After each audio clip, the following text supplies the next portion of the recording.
wabarakatuh. Waalaikumsalam warahmatullahi wabarakatuh. Apa kabarnya? Alhamdulillah sehat, Bu. Puasa kan hari ini? Puasa, Bu. Oke, hari ini ada yang nggak hadir? Hadir semua ya? Ya, Bu. Oke, pokoknya hari ini langsung saja materi kita hari ini adalah tentang sosialisasi pembentukan kepribadian. Ada yang tahu apa itu sosialisasi?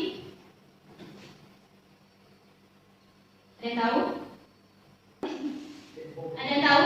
Ada yang tahu? Saya, Bu. Dia, lanjut ya, apa? Tinggi. Sosialisasi adalah sebagai proses yang membantu individu belajar dan menyesuaikan diri sebagai cara hidup dan mengikuti kelompoknya supaya ia dapat berperan dan berfungsi dalam kelompoknya. Udah aja?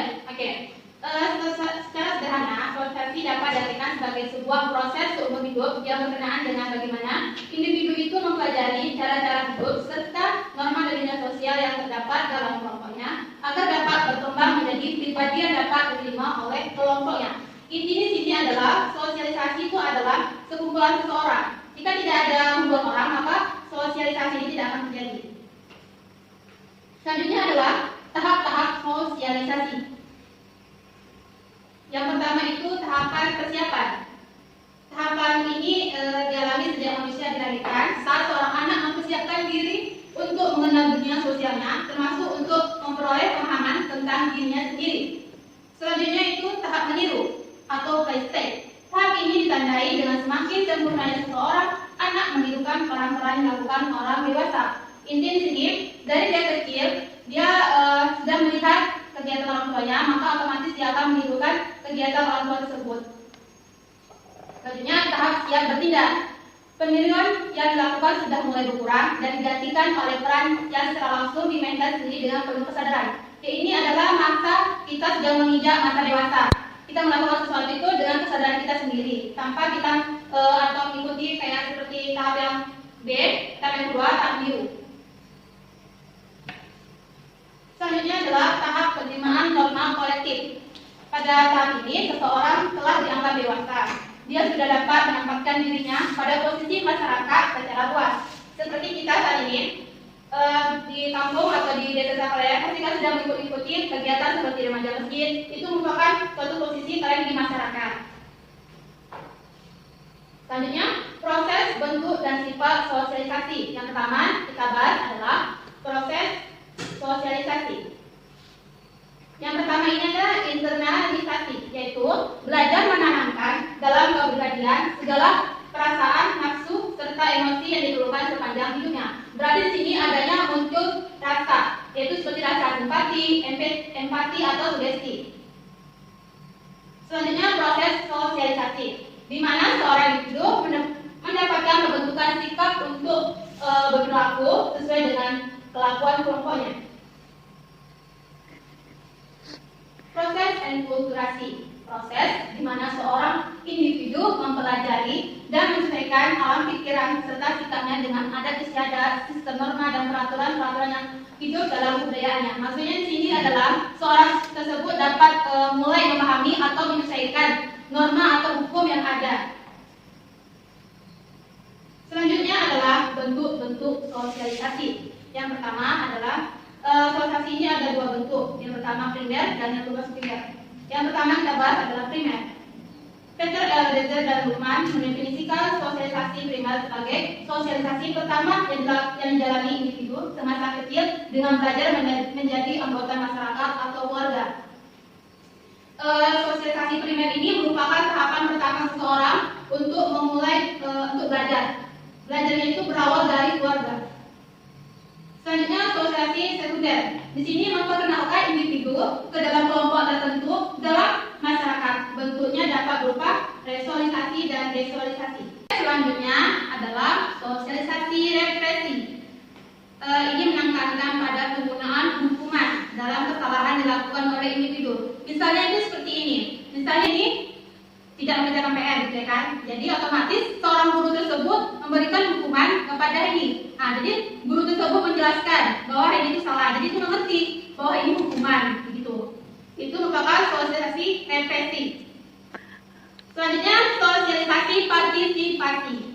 yaitu merupakan suatu pola ketika seorang anak diberikan imbalan atau reward jika berlaku baik dan hukuman jika berperilaku sebaliknya. Seperti contoh yang tadi, Heidi, dia dapat juara 1 di kelas, maka akan diberikan hadiah atau reward oleh seorang guru tersebut. Jika Heidi tidak mengerjakan tugas, maka otomatis dia akan mendapatkan hukuman. Itu ya, yang dimaksud dengan sosialisasi partisipasi. Selanjutnya sifat-sifat sosialisasi. Yang pertama adalah otoriter.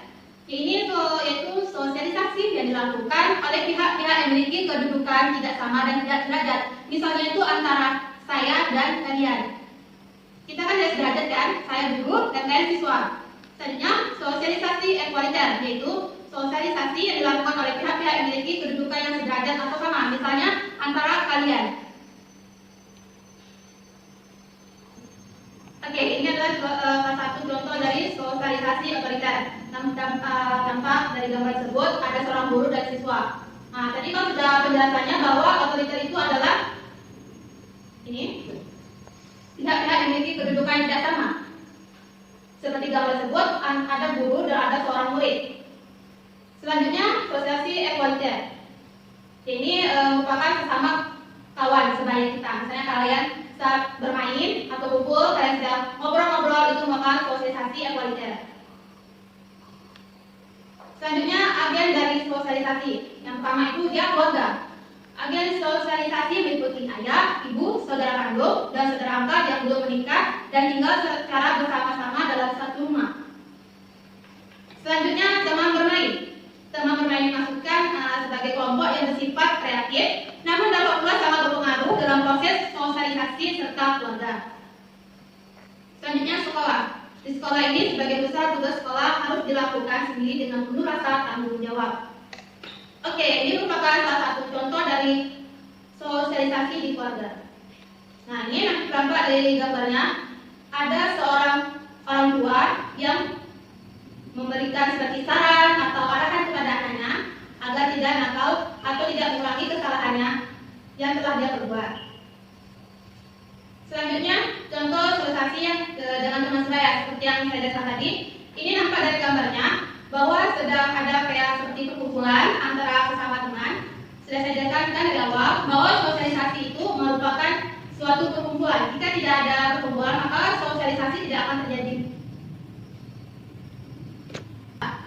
Nah, tampak dari gambarnya bahwa ada seorang siswa sedang mengerjakan kelompok. Ya. Jadi di sini sosialisasi di sekolah itu kalian mengerjakan kelompok ataupun berdiskusi dalam mengerjakan tugas. Selanjutnya, di sini saya ingin bertanya, ada yang tahu apa itu kepribadian? Oke, Puri. Kepribadian adalah laluan keseluruhan dari sifat-sifat yang tampak dan dapat dilihat oleh seseorang. Oke. Menunjuk pada pengaturan sikap seseorang yang berbuat, berpikir dan merasakan khususnya apabila dia berhubungan dengan orang lain atau menanggapi satu keadaan. Selanjutnya yang kita bahas adalah susunan kepribadian. Sini yang pertama adalah pengetahuan.